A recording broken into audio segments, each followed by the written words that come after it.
सांप और मोर जन्नत से आए हुए जानवर हैं। क्या ये हकीकत है या एक ऐसी मनगढ़ंत बात है? फिर अगर वो जन्नत से आए हुए जानवर हैं तो अल्लाह ताला ने उनको जन्नत से क्यों निकाला? और उनसे कौन सा ऐसा गुनाह सरजद हो गया कि अल्लाह ताला ने उसे जन्नत से निकाल दिया? क्या सांप के मुंह से पहले खुशबू आती थी या जहर? क्या दुनिया में आज जितना मोर खूबसूरत है इससे ज़्यादा कहीं खूबसूरत जन्नत में था? और फिर अल्लाह ताला ने इनको जन्नत से क्यों निकाला? नाज़रीन गिरामी, इन्हीं तमाम तर सवालात के जवाब आज की इस वीडियो में हम आपको बताएंगे। सांप और मोर जन्नत से आए हुए जानवर हैं। जन्नत में घूमने फिरने और खाने पीने को बहुत कुछ था, लेकिन जन्नत में अकेले और तन्हा होने की वजह से हज़रत आदम अलैहिस्सलाम उदास रहते थे। तो अल्लाह ताला ने हज़रत आदम की बाएं पसली से बीवी हवा अलैहिस्सलाम को पैदा किया। यूँ हज़रत आदम अलैहिस्सलाम बीवी हवा अलैहिस्सलाम का साथ पाकर खुश हुए। वो दोनों जन्नत में खुश रहने लगे। अल्लाह ताला ने इनसे कहा कि तुम दोनों जन्नत में जो चाहो खाओ पियो, घूमो फिरो, लेकिन खबरदार इस दरख्त के करीब मत जाना और ना ही इसका फल खाना। अगर तुमने ऐसा किया कि तुम जालिमों में से हो जाओगे। सांप और मोर भी इस वक्त जन्नत में रहते थे। वो दोनों जन्नत से बाहर आया जाया करते थे। इस वक्त सांप के पैर भी थे। सांप के मुंह से अबरक की बहुत अच्छी खुशबू आती थी और मोर जितना भी खूबसूरत है वो इससे भी कहीं ज़्यादा खूबसूरत हुआ करता था जब वो जन्नत में रहा करता था। मोर के पाँव भी बहुत ज़्यादा खूबसूरत थे। एक दिन जब वो दोनों जन्नत के बाहर आए तो इनकी मुलाकात शैतान से हुई, जो 3 साल से जन्नत के दरवाजे पर इनका इंतज़ार कर रहा था कि कोई आए और मुझे भी अपने साथ जन्नत में ले जाए। शैतान ने इन दोनों से कहा कि मुझे अपने साथ जन्नत में ले चलो। तो इन दोनों ने जवाब में कहा कि हमें अल्लाह का खौफ है और इस बात का डर है कि कहीं तुम्हें अपने साथ जन्नत में ले जाते हुए हमें कोई देख ना ले, इसलिए हम तुम्हें अपने साथ जन्नत में नहीं ले जा सकते। इस पर शैतान ने उन्हें अपनी दोस्ती का वास्ता दिया कि हम जन्नत में साथ रहे हैं, मुझे भी जन्नत में ले चलो।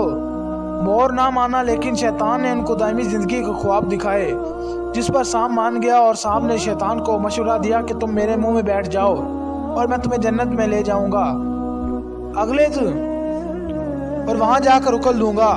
इस तरह तुम्हें कोई देख नहीं सकेगा। खैर, सांप ने शैतान को मुंह में जन्नत में ले जाकर उगल दिया। इस तरह शैतान दोबारा जन्नत में दाखिल होने में कामयाब हो गया। शैतान जन्नत में हज़रत आदम अलैहिस्सलाम और बीवी हवा अलैहिस्सलाम से मुलाकात की।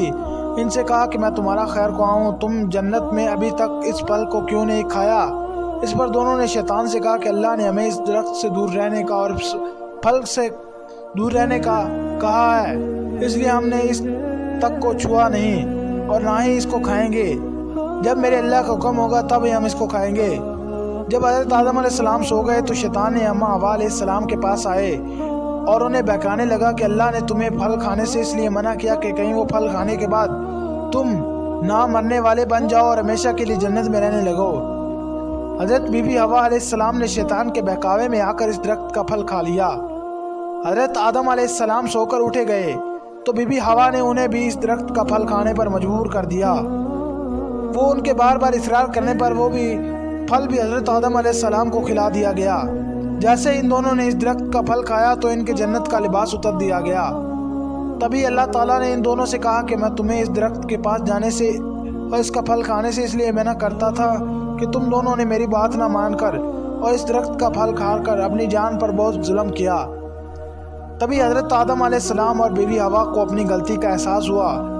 उन्होंने अल्लाह ताला से अपनी गलती की माफ़ी मांगी। अल्लाह ताला ने उन्हें माफ़ कर फरमा दिया और इन दोनों को जन्नत से निकाल कर ज़मीन पर भेज दिया। फरमाया कि ज़मीन पर एक ख़ास वक्त तक तुम्हारा ठिकाना है और तुम ज़मीन पर रहोगे। अल्लाह ताला ने शैतान को जन्नत में ले जाने और आने पर मोर की खूबसूरती इससे छीन ली। जिन पैरों से वो शैतान को जन्नत में लेकर आया था उन्हीं बदसूरत बना दिया और जिस सामने मोर को शैतान की मदद करने का मशवरा दिया, अल्लाह ताला ने इसके मुंह से अबरक की खुशबू छीन ली। छीन कर सांप के मुंह में जहर भर दिया। सांप की टांगें छीन ली। छीन कर मोर और सांप को जन्नत से इस खूबसूरत जगह से हमेशा हमेशा के निकाल दिया गया। अल्लाह ताला से दुआ करते हैं कि अल्लाह ताला हमें उसकी नाफरमानी से बचाए और शैतान के वसवसों से बचाए।